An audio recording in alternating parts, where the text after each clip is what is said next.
হেফাজতে ইসলাম এই ঘটনার জন্য দায়ী, তবে সহযোগিতায় আওয়ামী লীগের কিছু সংখ্যক নেতা এটার সাথে জড়িত ছিলেন। হেফাজতে ইসলাম এই দিরাইতে কিভাবে জনসভা করলো, কাদের সহযোগিতায় জনসভা করলো, সেটা আপনাদের জানা দরকার। আপনারা জানেন যে নৌকার প্রার্থী হয়ে যিনি বিগত নির্বাচনে মেয়র নির্বাচিত হয়েছিলেন, বুলবুল সাহেব, উনি লন্ডন থাকেন। উনার বাড়িতে মিটিং করে হেফাজতে ইসলামের, এবং সবচেয়ে দুঃখের জনক জিনিস যেটা ঘটছে, যেটা আমরা মর্মাহত হয়েছি, যে আমাদের মাইনরিটি সম্প্রদায়ের, আমাদের হিন্দু সম্প্রদায়ের বাসা বাড়িতে আক্রমণ করেছে, সেটা পরের ব্যাপার।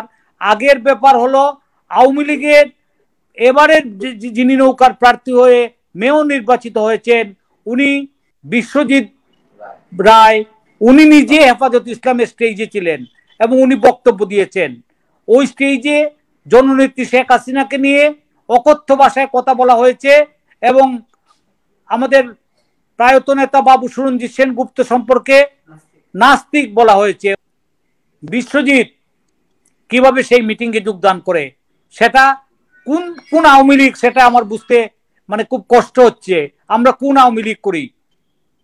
আমাদের আওয়ামী লীগের সহযোগিতায় তারা হেফাজতে ইসলামে মিটিং করেছে এবং আমাদের সহযোগিতায়, আমাদের সাহসে, যেটা জননেত্রী শেখ হাসিনার সরকার, যিনি আমাদের প্রধানমন্ত্রী, তার আমলে এই ধরনের নেক্কারজনক ঘটনা সুনামগঞ্জ নয়, বাংলাদেশের কোথায় ঘটনা ঘটার কোন সাহস তারা রাখে না। আমার মনে হয় তারা এটা দুঃসাহসিক কার্যক্রম করেছে, সেটা আমাদের প্ররোচনায়, আমাদের সাহায্যে।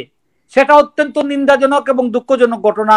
সেই ঘটনার নিন্দা জানাই আমি, এবং এটা প্রতিহত করা, হঠাৎ করে সেই ঘটনা ঘটেছে এবং আপনার ঘরের ভিতর যদি শত্রু থাকে, ঘরের ভিতর যদি ইন্দুর থাকে, সেটাকে আপনি কিভাবে থামাবেন? আমাদের অসংখ্য পরিবারকে, অসংখ্য ঘর বাড়ি ভেঙে দিয়েছে। তারা ঘর থেকে 5টা মন্দির ভেঙেছে, তারা ঘর ছেড়ে অন্য জায়গায় গিয়ে আশ্রয় নিয়েছে। সেটা বাংলাদেশের একটা দুঃখজনক ঘটনা এবং সেই ঘটনার আমি অত্যন্ত নিন্দা জানাই। এবং যারা এটার সাথে জড়িত, যারা এটা ওদেরকে সাহায্য করেছে, ওইসব নামধারী আওয়ামী লীগারদেরকেও আমি নিন্দা জানাই এবং আমি তাদেরকে ধিক্কার জানাই। আমরা একজনের বাড়িতে আরেকজন গিয়েছি, দাওয়াত খেয়েছি, আমাদের মধ্যে আন্তরিকতা। আমার বন্ধু বান্ধবের মধ্যে বেশিরভাগই হিন্দু এবং বেশিরভাগই তাদেরকে নিয়ে আমার চলাফেরা। আমরা যখন বাবরি মসজিদের ঘটনা ঘটে, তখন আমি নিজে নতুন পাড়াতে লাঠি নিয়ে ওইসব মৌলবাদীদের প্রতিহত করেছি। কাজে আমাদের মধ্যে সেই আন্তরিকতা আছে, আমাদের মধ্যে সেই আন্তরিকতা ছিল এবং ভবিষ্যতেও আমাদের মধ্যে থাকবে। তবে এটা আমি আপনারা যেটা বলেছেন যে প্রশাসন কি করেছে, প্রশাসন, আমার যতটুকু জানা আছে, যখন ঘটনা ঘটে তার সাথে সাথে আমরা অনুষ্ঠান নিয়ে ব্যস্ত ছিলাম, কিন্তু ডিসি সাহেব এবং এসপি সাহেব রাতে সাথে সাথেই ওই জায়গায় পৌঁছেছেন এবং তাদেরকে সান্ত্বনা দিয়েছেন এবং তাদেরকে নিরাপত্তা দেওয়ার জন্য পর্যাপ্ত পুলিশের ব্যবস্থা করেছেন, যাতে ফার্দার তাদের উপর কোনো আক্রমণ বা কোনো ধরনের অ্যাটাক না হয়। আমি যে আজকে যে ভিডিও কনফারেন্সের মাধ্যমে আমি ওদের সাথে আলাপ করেছি, আমি দেখেছি যে অসংখ্য মুক্তিযোদ্ধাদের বাড়িতে আক্রমণ হয়েছে।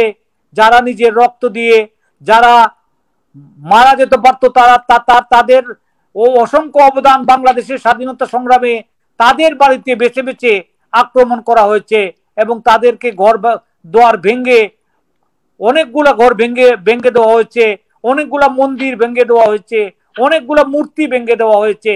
সেটা সুনামগঞ্জের ইতিহাসে এর আগে কখনো ঘটে নাই। অন্য জায়গায় ঘটতে পারে, কিন্তু সুনামগঞ্জে সেটা ঘটে নাই। সুনামগঞ্জে ঘটেছে আমাদের যারা আওয়ামী লীগ নামধারী মানুষ, যারা মুখোশ পরে আওয়ামী লীগ করেছে, তাদের সহযোগিতায় সেই ঘটনা ঘটেছে।